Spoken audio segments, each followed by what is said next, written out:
Thank you everybody for being here tonight. This is a unique and wonderful occasion to celebrate what Refuge Point has done and what we can do together.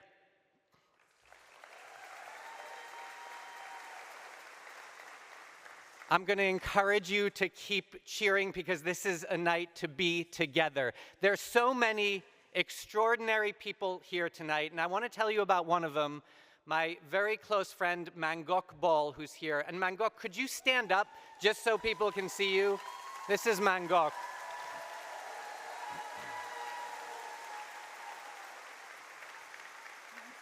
Mangok deserves all the cheer in the world. He resettled many years ago to the US as one of the lost boys of Sudan. A decade ago, he faced a family catastrophe.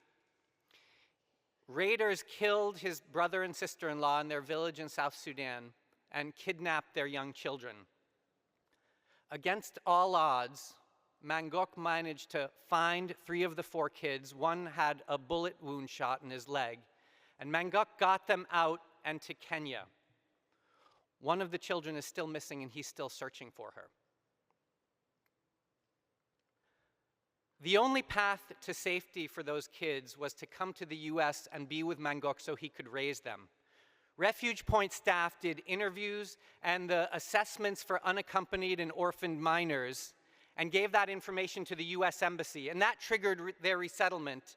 And about a year ago, they arrived at Logan Airport. Yes, please cheer for that.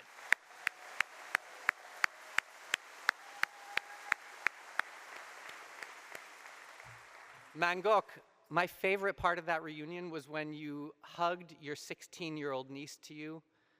Your embrace said everything. I'm here, you're home, we're starting again together.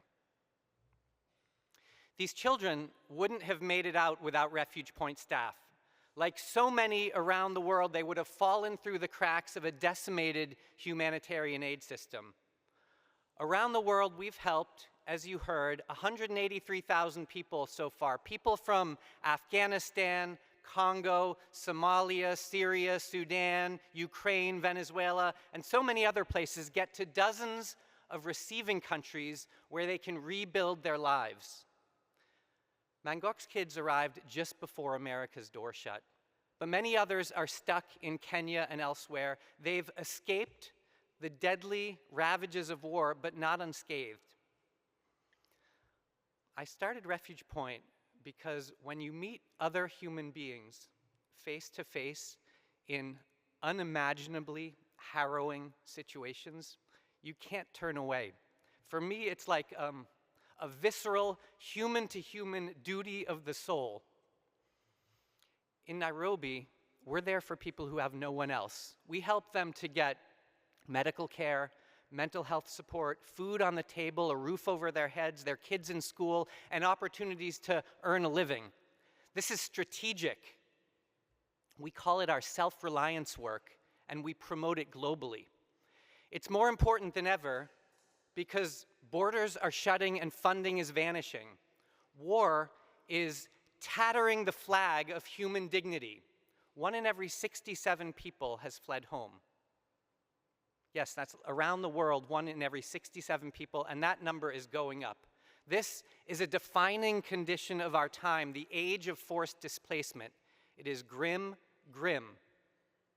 But history shows us what's possible when we act together. Think of the abolition of slavery, the spread of suffrage, or the Universal Declaration of Human Rights. Transformative ideas that expanded freedom and equality.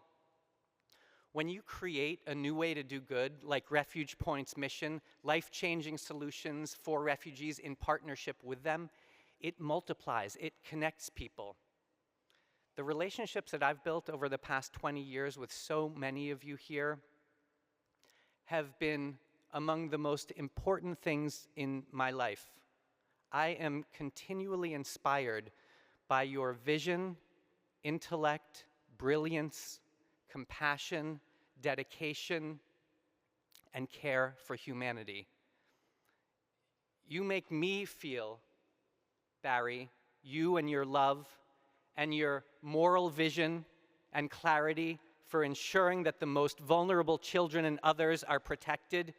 This makes me feel more human, more whole, and more hopeful. Give me a moment.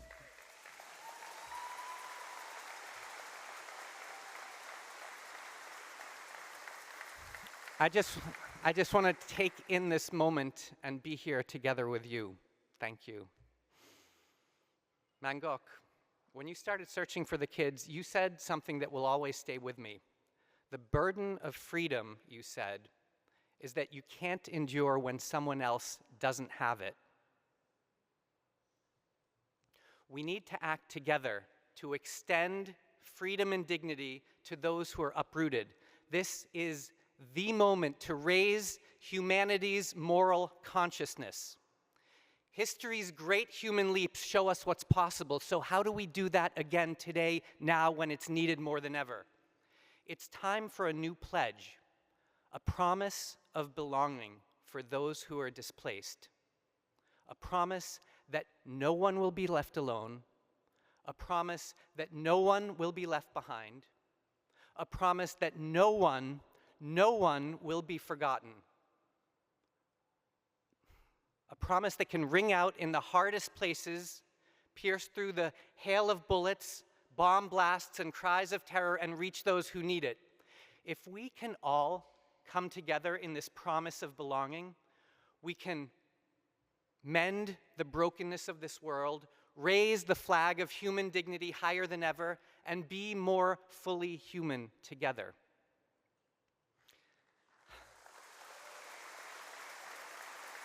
It means the world to me and to Refuge Point that you are here from across Massachusetts and the US and Canada and Europe and Kenya and around the world to be here to celebrate with us tonight. So let's celebrate. Thank you.